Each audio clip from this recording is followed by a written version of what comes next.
funny thing. Perception is actually our definition of reality. It's how we see everything. We experience our perception and then we get attached to it. And then our attachment causes our mind to start predicting what reality is. And then that prediction is what we start responding to, which then leads to a feedback mechanism that keeps on going and keeps on getting stronger and stronger and stronger, so that our predictions and our perception keeps on getting rooted into our life philosophy. And this is how things like optical illusions work. And I have some examples that I think I'm going to bring on the screen now. Why not? Why not bring some examples on the screen right now? So let's get the right one. So, all right. Let me make sure the sound is being shared. Sound shared. And where's the right guy there? Give me one sec, everybody. I'm going to share some cool videos. What's up, brother? Okay, so check this out. Before I tell you what this is called, let's just watch some of this. Oh, one sec. Let me just double check that. I think I did. Let me just double check that I had sound there. I've got a few examples. All right, so. Describe the person who is here behind the counter. He had dark hair. I think he had a black shirt on. Participants in this one. What's up, buddy? All right, real good. I got a form. Let me just grab you a pen. All right, here we go. All right, now basically all this is a release form. Okay, stop. Have you noticed anything weird so far? If you didn't, let's run through this one again for you. I got a form. Let me just grab you a pen. All right, here we go. If you caught this one, you may be surprised to find out you're in the minority. Now, let's run this one on a few more people to see just how many of them catch the switch. Hey, what's up, buddy? How you doing? I just need you to fill out this release form, please. Let me grab you a pen. Okay, here we go. Completely different Go ahead and person. just sign and date it. Doesn't So even where are you notice it. New Jersey. How you doing today? Great, how are you? Real good, real good. I just need you to fill out this release form. Let me grab you a pen, okay? Okay, here we go. So obviously they do this let to me a just bunch grab you of a pen. people. Some people catch it. Most people don't. And even this lady's pretty funny. Completely different looking person. You may still be doubting that you would fall for this one if you were there in person. What's your name? Eva. EVA. How could you possibly miss a person swapping out mid-conversation in plain view? Can you describe the person who is here behind the counter? He had dark hair. I think he had a black shirt on, but I'm not sure. Can you stand up? Oh my God, it was him! And you don't recognize him, though. No, No. I've never seen you before. Okay, he was actually here behind the counter when you first came up to the counter. He's the one who said, I'm gonna duck down and get you a pen. Oh my God, are you serious? So this is called change blindness. And change blindness is where you just don't notice things in your reality because you're not necessarily focusing on them. There's another type. So let's go to another type. So there's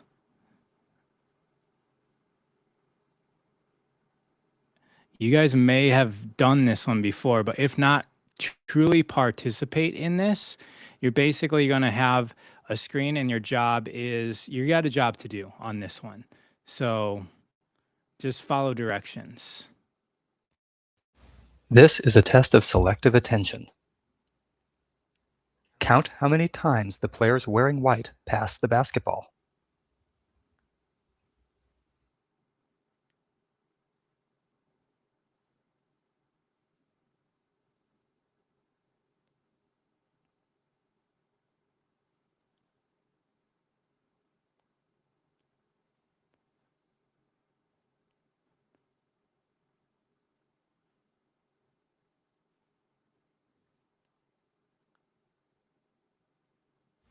How many passes did you count? The correct answer is 15 passes. So did anyone get that right?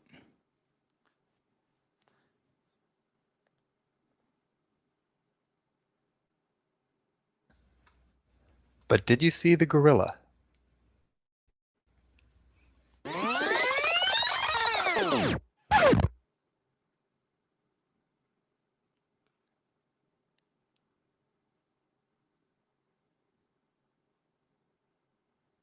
This video is from research by Daniel Simons and Christopher Chabris and is copyrighted. So that's a classical example of intentional blindness. Here, I'll do one last one. It's from my Instagram. Check this out.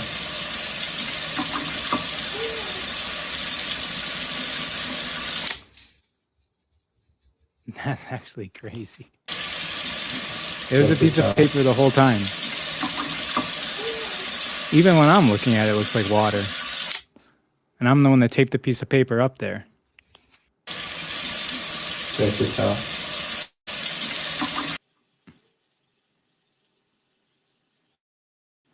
So why am I showing you all this? This is just an example of, so Melissa's photo says, yes, I saw the gorilla. Have you seen this before? Have you saw? So in the studies, which are primarily done on college students, so like a lot of psychology studies are done on college students and their ability to strive to do things right. It matters when you say, hey, count the number of balls being passed back and forth. And obviously they're not preemptively talking about selective perception or change blindness or things like that. And they're focused on counting the ball and you just completely miss out on the gorilla. There's obviously way more examples of this that are all over Instagram as well. So why does this matter? It matters because if we aren't flexible in our ability to change perspective, then we become rigid, we become narrow-minded, and we can't see things. And in this week's practice, we did some amazing exercises with the body. I'm not going to repeat them all, but I'll repeat a few of us. Yeah, there's another comment saying, I got 11 and a gorilla? Oh, wow. Right. So things can just slip out if we're intentionally focused on something else. No, I never saw any of these before, not even on your IG. Yeah, so some people see a gorilla. If you take an audience of people, statistically significant amount of people don't see the gorilla. And the way that studies work is if it's statistically significant, then it's a significant thing to look into and to analyze. And so I've got some other ways for us to change perspective about our whole life. And so this is how we started the practice for this week in selfexpansion.app, which is the website. If we pick something in our room and stare at it, so this is going to allow us to experience what narrowing our perspective feels like. Pick something wherever we are, whether we're outside or inside. Just pick something, a regular object. Doesn't need to be special, just a regular object in your room. And just fix your intention on it. Focus on this object. We're not like trying to win the Olympics of focusing on this object. So it can be a soft stare, but just fix your attention on it.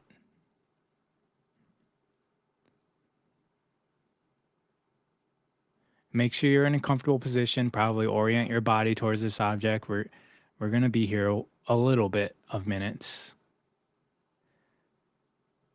And as you're fixing your eyes on the object, just start noticing what's happening to your awareness of everything else in the environment.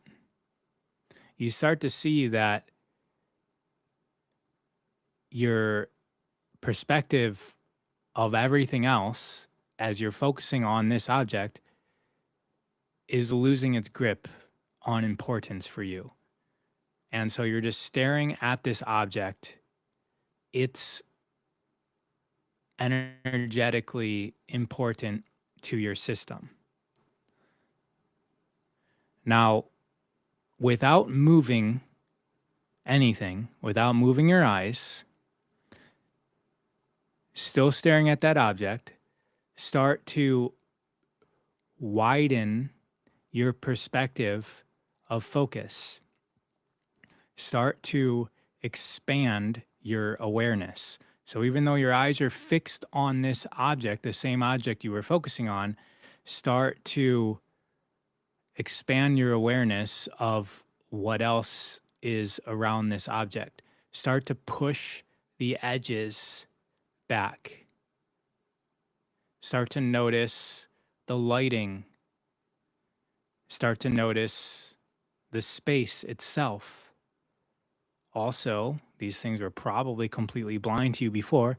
Start to notice the sounds, the smells.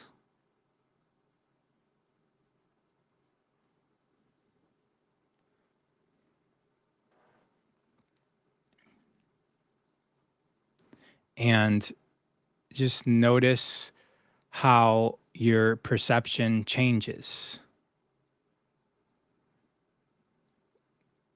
We can come out of that. You can drop how you felt in the comments. There's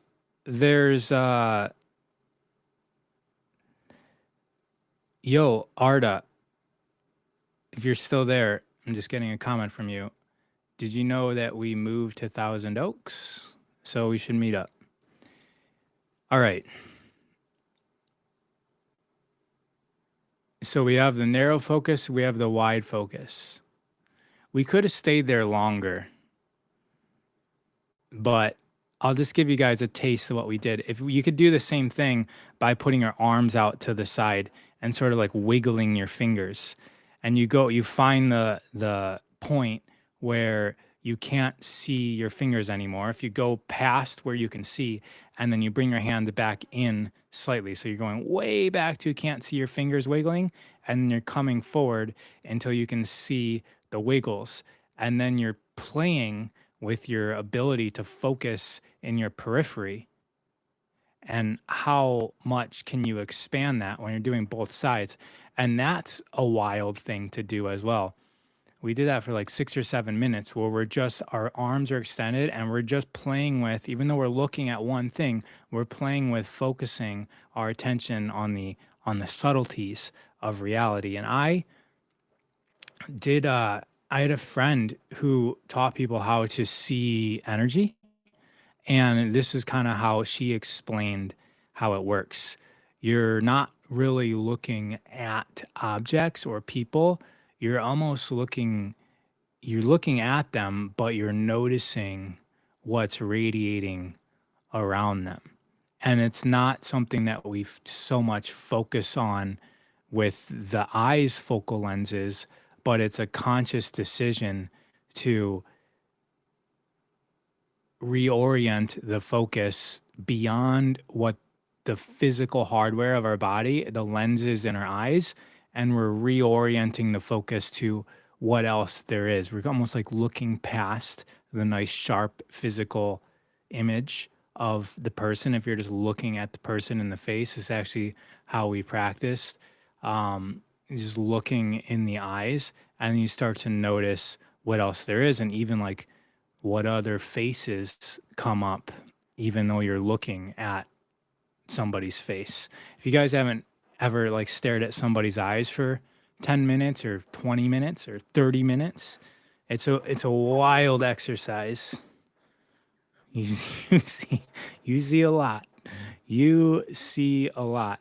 All right.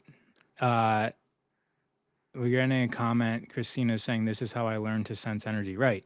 And you can do it with like mountains as well. And a time that it kind of naturally does that is at sunset or I guess sunrise. But sunset, you have the sun that's going behind a mountain. So it essentially set. And then you have this light coming like rounding above the mountain. And you see this little glow.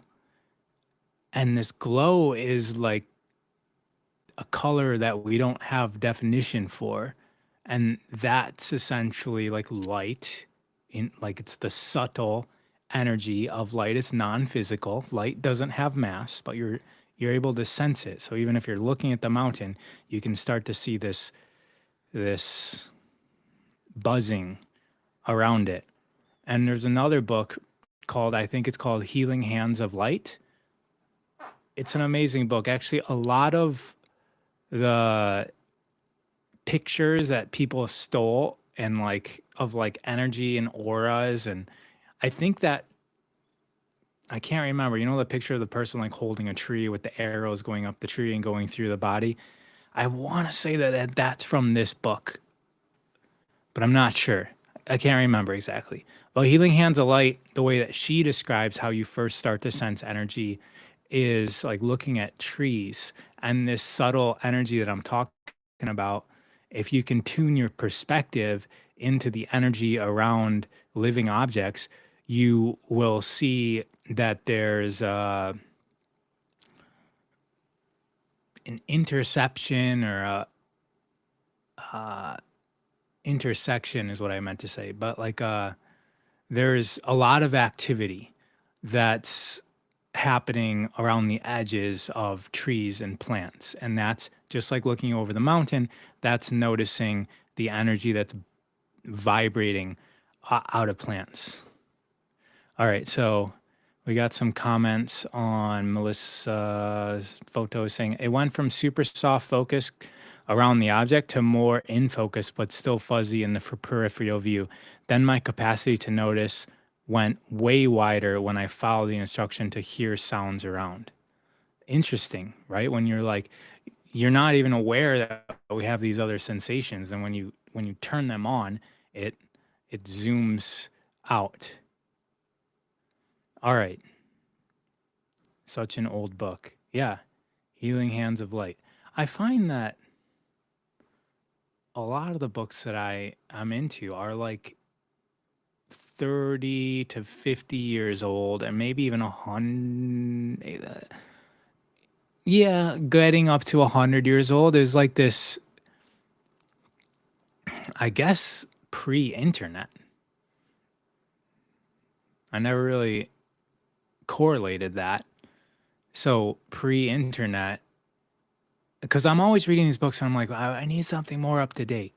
Even like channeling books, like all of, I don't think you guys can see up here, but I've got 1, 2, 3, 4, 5 Seth books. I think those are written in like the 70s, maybe 80s. And then these are, I don't know where my Law of One books are, but those are like 70s as well, I believe. Pre-internet, people had to be professionals to write books. And then when the internet came and people started sharing a lot of information, you no longer needed to spend your life in a field, and you could just be getting into it and write a book. And it's a great thing for authors, for people that are teachers. But before it was a lot difficult, a lot more difficult. Same thing with like pre-Instagram, right? If anyone, I used to own gyms, and like you had a physical space with a business that people paid you, and that sort of established you as an expert. And then Instagram comes, and just as you put it in the bio, I'm a gym expert, and that's what you become. And so I don't know what any of that means. Not here to decipher that right now. Okay. Wow, that's a throwback. I think it is. Are you talking about Hands of Light, 1987 by Barbara Ann Brennan? Yes, I am. Oh, it's not called Healing Hands of Light. It's just called Hands of Light. All right. And then there's, yeah, so it's called Hands of Light by Barbara Ann Brennan. And the subtitle is Guide to Healing Through the Human Energy Field. Yeah. Okay. These concepts hold water even over decades. Agreed. Okay, so remember what we were just focusing on? We were focusing on an object, and that object was the sole intent of our focus. And then we were able to widen that perspective. So now let's do the same thing with a situation in our life. So a lot of the times, you guys know why the online guru, if you start dissecting into their life, their life is a mess. But there's a I heard about this, and so I normally don't watch Netflix, but this girl likes to be walked, and so while I was just walking forward and backwards while her mom was like taking a shower or a bath or something, I turn on this movie I heard about. I forget, I don't even know the name of it, but it's based on a story. I think it happened in 2023-ish, but it's this lady who owned a YouTube channel all about like childcare. And she was partnered with this lady who was a spiritual mentor in the Mormon religion mostly. And they were basically telling people how to have a household life, like how to treat your husband, how to treat your kids. The YouTube channel was like tremendously popular. But anyways, they had their kids basically like chained up in their house, 2 of them, like duct taped and handcuffed, and the boy was like handcuffed behind his back and his ankles, and then chained from his handcuffs to his ankles so that he wouldn't escape, and then duct taped. Well, the duct tape was really just to stop the burns of the handcuffs that was scratching his skin. So they put like an ointment and then plastic wrap and then duct tape and then handcuff. Anyways, kid escapes, goes to a neighbor, says like, hey, can you call the police? The kid thinks that he's in the wrong. He wants to go to the police to go to jail because he's been told for so long that he's bad and worthless. So he goes to a neighbor to basically say, hey, can you call a police station and take me to jail? Essentially, because he would rather be there than with his mom and this other woman. And so anyways, if anyone knows the name of this documentary on Netflix, put it in the chat so I can see. Why am I saying that? Oh, because it's so, obviously that's so wrong, right? For them to be doing it. But in the situations in our own life, that's absolute mess and atrocity. It's difficult for us to see. And I'm not excusing the behavior, but I'm just giving you an example. It's difficult for us to see the things that are happening in our life. She separated the husband from the wife for like a year, yeah, and said it was part of the therapy. Yeah, so what's the name of the movie? And then he didn't even know what was being done to the kids, right?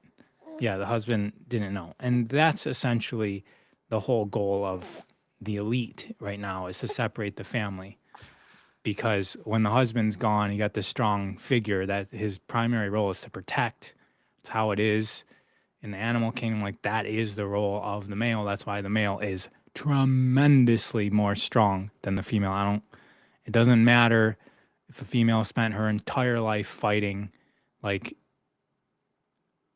maybe she beats up 1 out of 10 guys who haven't ever fought in their life. If you take like it's, I just saw a guy running on 1 leg beat a girl sprinting. So that's why. And it's not an argument. Males are just stronger. Females have different capacities. They have the capacity to hold multiple things in their focus. They can multitask. Guys aren't very good at that. Why? Because guys' job is to protect. And that means fighting. And that means sole focus on one thing or you die. Or hunting as well. Women, what are their primary roles? Taking care of this. And so what was that? It's like breastfeeding and preparing a meal and looking out for a threat. And that translates into our life, talking on the phone, working, and cooking, and cleaning, and breastfeeding, and making sure that baby is happy. We're not so good at that as men because our perspective is different. All right, let's get back on track, should we? Should we get back on track? It's okay. You're swimming in some hair. All right, so back to perspective. That's what we're at, right? So take a situation. Take a situation in your life right now. Something that is there. Like what situation, if I were to say, hey, would you like to play with the perspective nature of a situation, what situation would you pick? And when you pick that situation, focus on it just like you were focusing on that object. What does it feel like? What does it look like?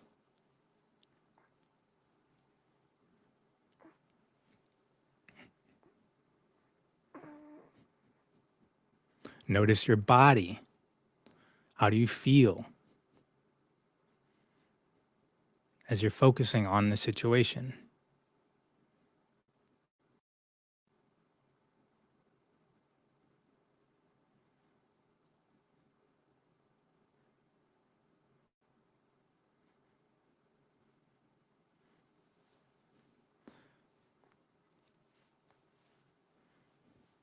So you're focusing on a situation in your life.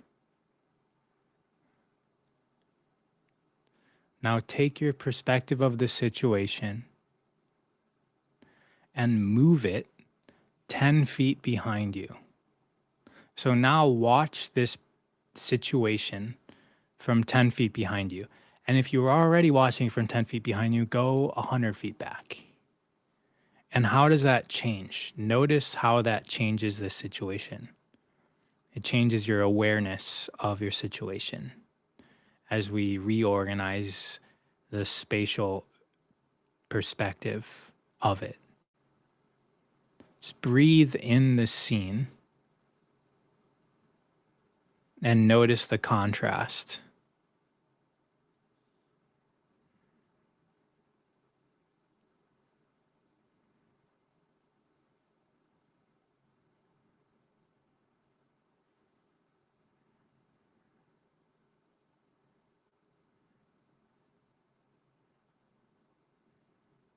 And now take your perspective and go eagle eye. Move it up. Move it up above and look down at your perspective. Look down at your situation with this perspective of the eagle.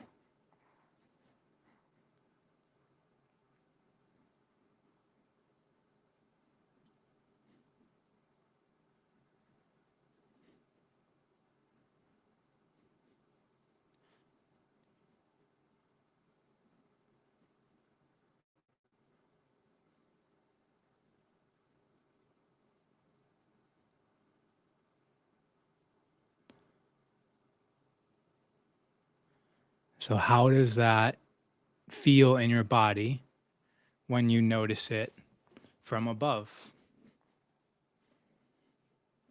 Now here's another perspective shift.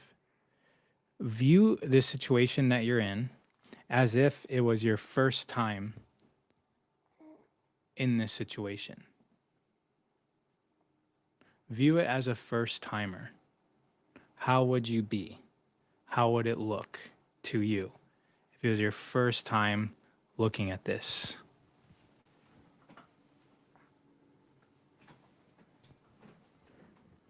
Just gonna have to stand up here.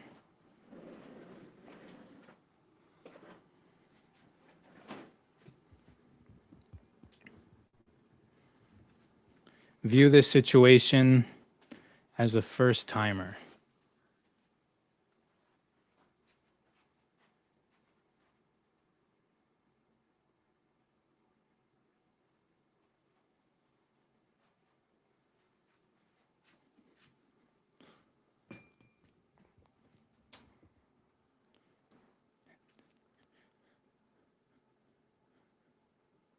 Can I give you an example of a situation? This one is just purposely vague because I said, think of a situation in your life that you would like to play with perspective on.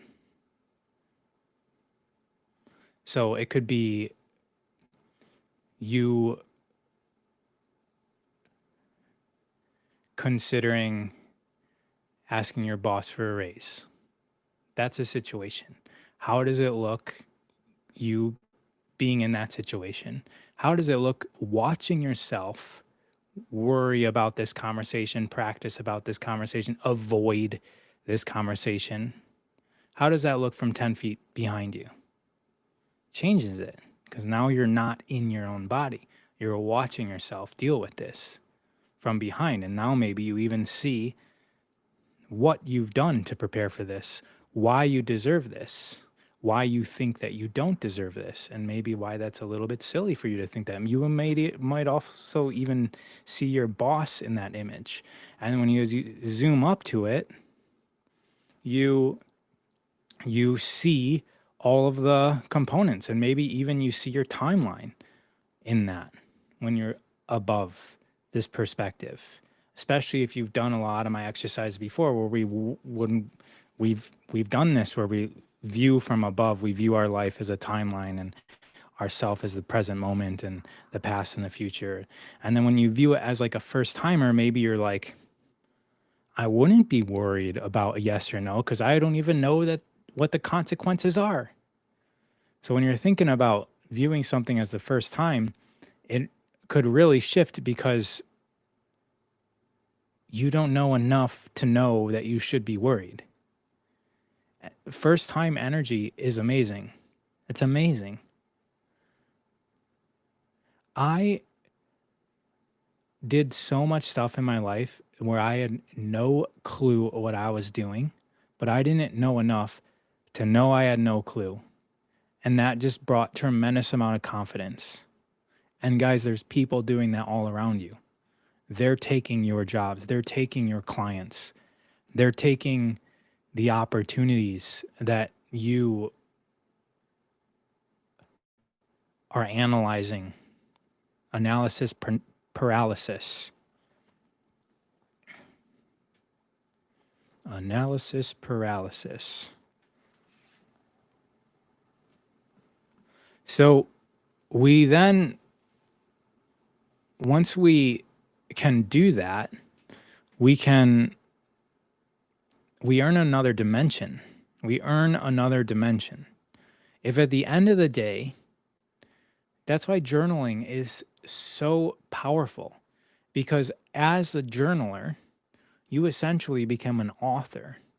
You assume authorship of your life. By the way, speaking of authorship, I just pre-released a course that will be much more expensive.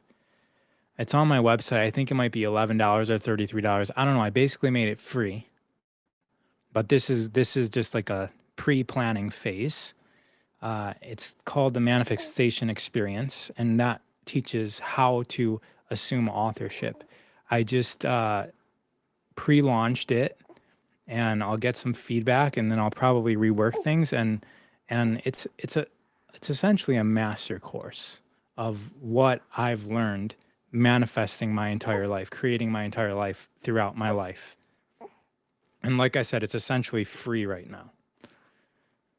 The Manifestation Experience. It's an 11-day experience. And when you can shift perspective, you become aware of things, and you can take that beginner mindset. There's something called, and I don't know if I should even say this, or if I can put a preference. I don't think I can say it because we're on video right now.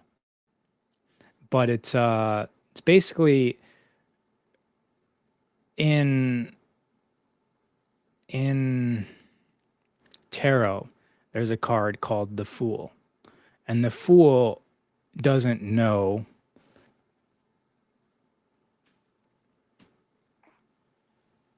it, just acts out of wonder. It acts out of the experience and the wonder of life. And to be more like a fool is to take opportunities as they come before asking questions. And through that, you gain the experience. The term that I was thinking of, you guys might have heard of looks maxing, where people like manipulate their mouth and like with their thumbs, and they kind of like can rebuild their facial structure and do things like gua sha on their face to loosen up tight muscles, and then they strengthen certain movements to widen their jaw, and maybe they do mewing or that one thing that you bite down on, or they use mastic gum to widen the jaw. It's called looks maxing. So there's another type of maxing that's basically like fool maxing, but they use a derogatory term that starts with an R that I won't use. So it's that R word, maxing. And it basically means you don't question things, you just do it without like worried about is it right or wrong. And when you just take life like that, there's another movie called Yes Man with Jim Carrey, right? Where he just decided to say yes to everything that came to his life, and your life will dramatically change.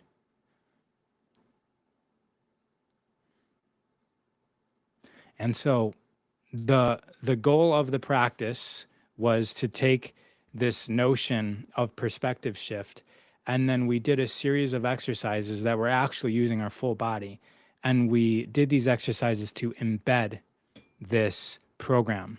And one of the things that we did was take our arms, and guys, I don't know if my notebook's here. If you try and write down with both hands, write the alphabet in one hand and then numbers in the other hand, that's some crazy, like genius level abilities that we can train into ourselves, because that allows us to widen our focus and our ability to focus on multiple things.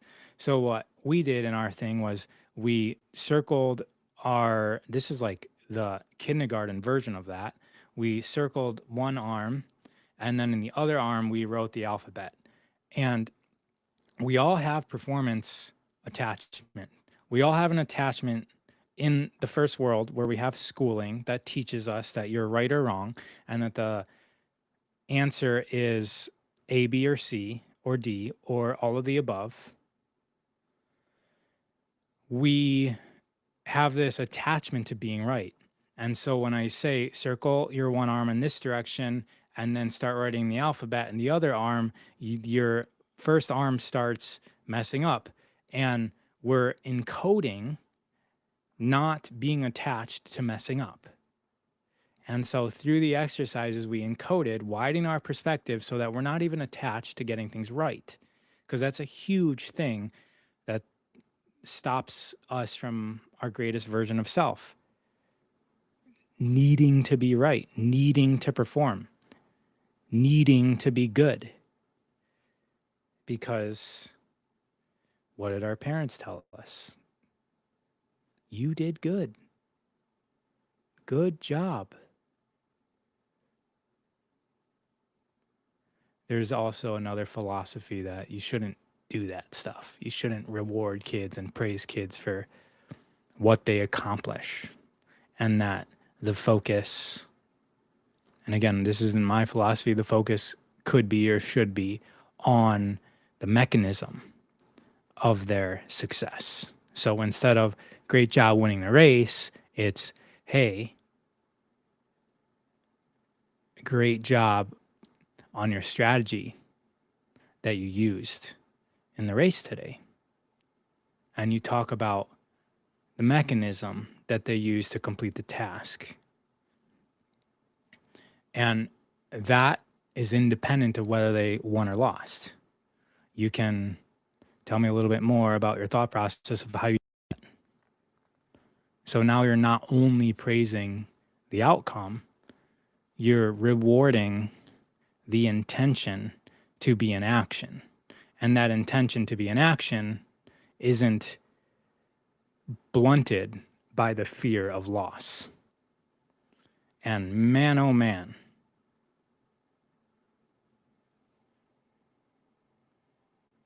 if we were all raised like that, how much opportunity would we go for without questioning whether it's going to work or not. Because the thing is, it's going to work out to something. Something's going to be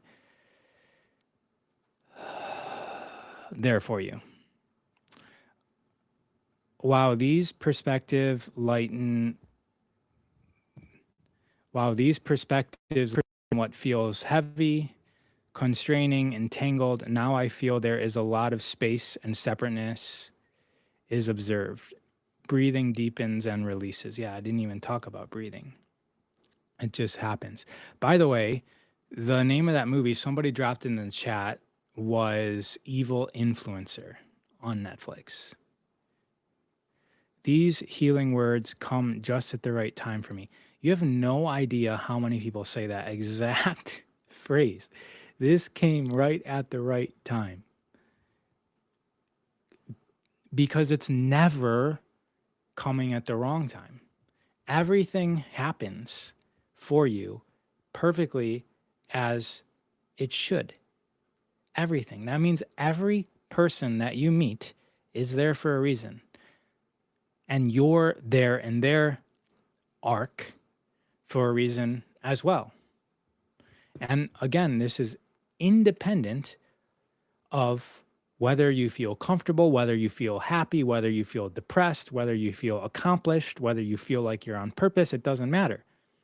Because the things that maybe do feel uncomfortable are there for a lesson for you to learn something so that you are more resilient, you're more wise, you're more capable, and that lesson might be useful to you tomorrow, or it might be useful to you when you're talking to your grandkids about an experience that you once went through now.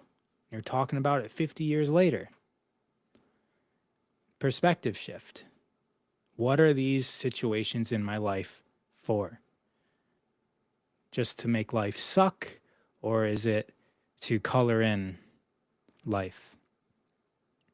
It's good that one wins, so it's good to praise it and also to be specific about what the winning variables were.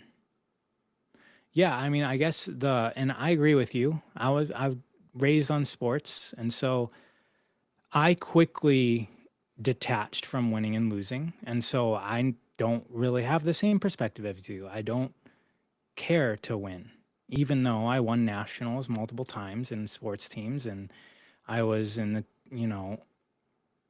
top, even as an adult. I competed.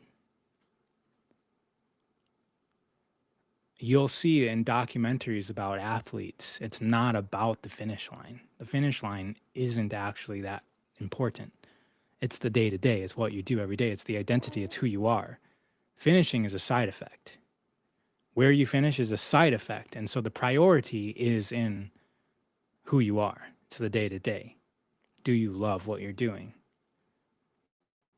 And how can I assume a greater responsibility to be more embedded into this passion? Once you put sport aspect to it, or even business aspect to it, focusing on winning is going to get you to a professional level. It'll work in life. That's why sports are a positive thing. But if you look at the top 1% of 1% of 1% of people, there's another movie that I watched 20 years ago on Netflix. It's called Jiro Loves Sushi. I don't even know if it's still there. It's about a guy who has a sushi restaurant that's sold out for 2 years or a year and a half or something. And that was 15-ish, 20 years ago. Who knows about it now that the movie exists? He's a third generation sushi chef. He's not making sushi to be the best on the block. Otherwise, his sushi restaurant would be bigger. He would make a bigger, more prominent sushi. He's not doing it to be the best. He's doing it because it's who he is. Because his grandparents did it, his parents did it, and now this is what he does. He goes to the fish market, and if there's 500 fish, he knows that one of them is the best of the 500. And he identifies with being the chef that gets the best fish. So he knows how to do that. And he makes sure that everything else is in alignment for him to get the number one fish out of the 500 that's at the market. And this is equivalent to us building skills. It's if we're focused on the finish line, we lose out on some of the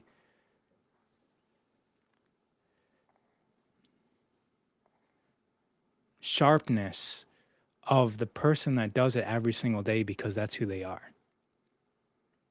And so, yes, I agree with you that winning is generally good.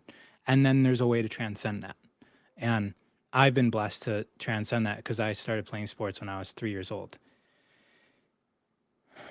And so when you win, loss, mostly wins, one loss, you know, my room was always filled with trophies. So we won a lot and we lost, obviously, some.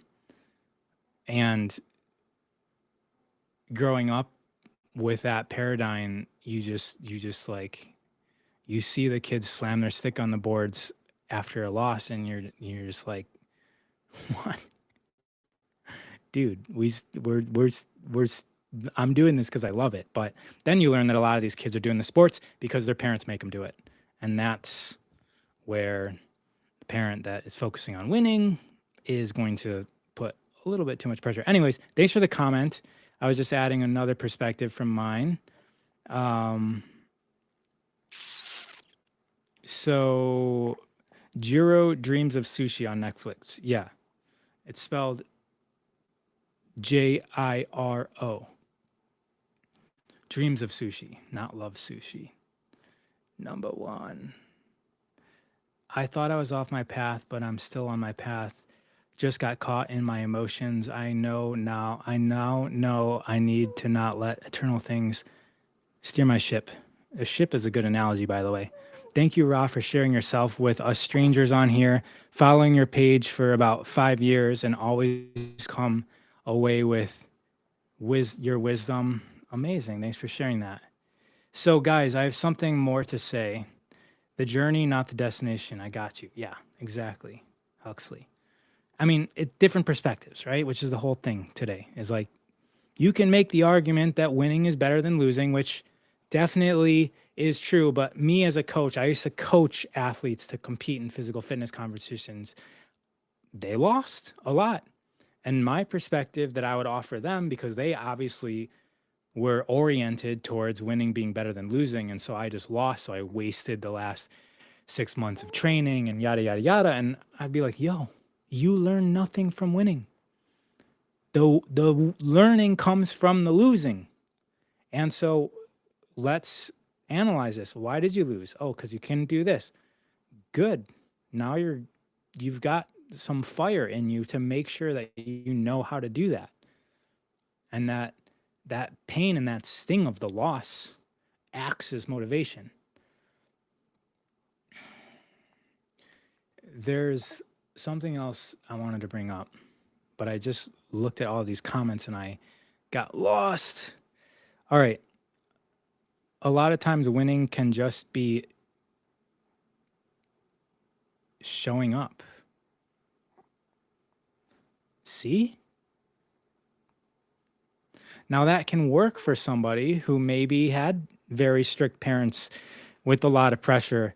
Some of us might need that perspective because we don't have enough of it, right? Where winning was about winning and making others suffer the loss. And so if you were sort of like in that paradigm, taking some of this perspective about showing up and being your best self, that's a greater win and that can add to your life. However, maybe you were raised where everybody gets a trophy. And maybe focusing on a target and experiencing being the best out of a room of 30 people or a worldwide participation pool of 30,000, being the best could actually add to your perspective. And I think that both sides are important. So I'm not saying that one side's wrong. I'm just saying there's more perspective we can And that's really why my thing is called my work is called self-expansion. It's about regulating your inner world and gaining different perspectives so that you can expand yourself into the environment and stop reacting to life like an individual victim of the circumstance, and realize that you are creating this and you have clarity of that and you have power within that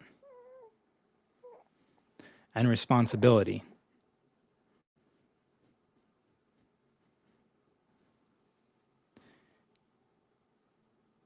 The harder part for me with manifesting has been finally letting myself fully accept all the self-work I've programmed myself to know I am. Letting go of the past. Letting go of the past.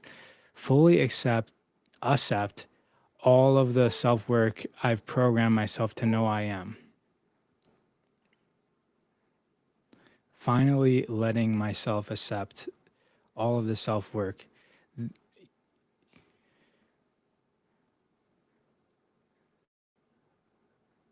Well, I'll read it again. I had to read it a few times. The hardest part for me with manifesting has been finally letting myself fully accept all of the self-work I've programmed myself to know I am, letting go of the past, simple terms. So what I'm hearing is trusting yourself, right? It's letting go of what doesn't serve you and accepting what does serve you. And then you frame this in the concept of manifestation. And what I would say to that is that you have been successfully manifesting a reality based on your, as you call it, past programming. And so that's the great part about this, is that if you feel like you're off track, you're choosing to be off track. You've accepted identity of one who is off track, which actually means that you're perfectly on track and that you've been behind the steering wheel perfectly, as you should be, this whole time. And you start to realize that usually when you either talk to somebody as like a mentor, or when you actually get past the finish line of your desire, and then you realize, like, I was going around in circles for so long because I felt this way, or I was attached to this, or I needed to learn that lesson. And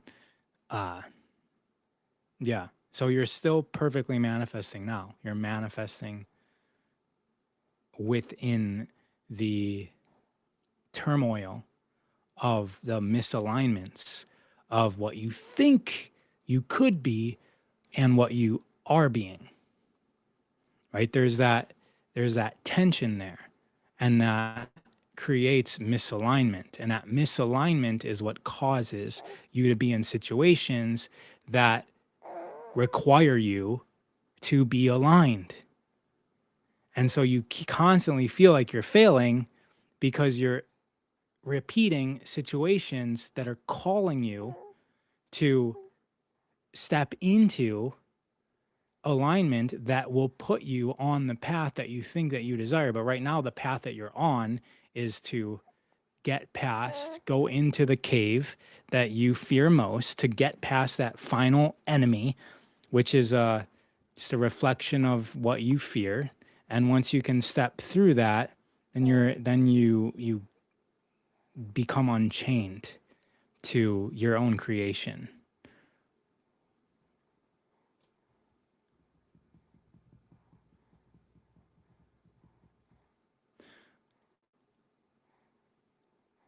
Okay, everybody. Thank you, Sienna, for staying. Thank you for being comfortable this whole time. I almost said thank you for being quiet, which is like the whole thing that I was just saying about, and again, it's not my philosophy. I was just sharing it, but that was focusing on the outcome as opposed to the mechanism. And sayonara, everybody. go to, oh, there's more comments here. May I ask, where does your fire for knowledge come from? Your desire to know and understand more?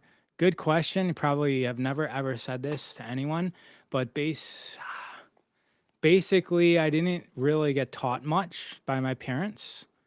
They both worked. I think a lot of people are like that. And so I just have this desire to know about the human experience, and that's why I went to school for psychology, and I went into exercise science because I was a very small kid because we were malnourished. That's also why I'm partnered with Purium, which is about superfoods and helping people be their best self with their gut alignment. And then my physical practices and my knowledge of the physical body gets combined into that in my self-expansion app, and that's how they're all connected. It's like the head, the mental and the emotional and energetic of the breath and the body combined with the nutrition that we're intaking, and that sets us up to be our greatest self internally, so that we can then get clarity and align all of these systems together to make impact into reality that's around us. And I really just I've done it my whole life, and I really like to watch others do it, because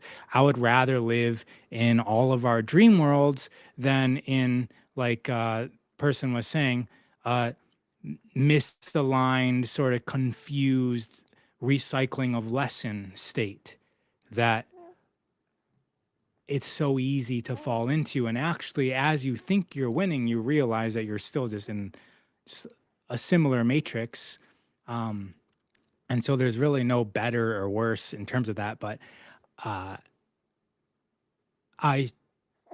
have always felt that I love supporting people through their own process of ascension. Actually, one of my gyms was called Ascension Total Fitness, and I'm good at it. So that's why I do it, because I love it and I'm good at it, and that's where I feel most alive. There is some pain in there too that started.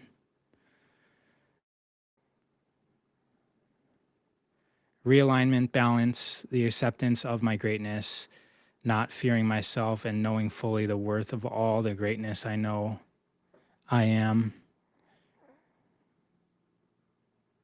Not fearing myself and knowing fully the worth of all the greatness I know I am. You fear yourself? That's like tickling yourself. There's something within yourself, within an experience, that you fear.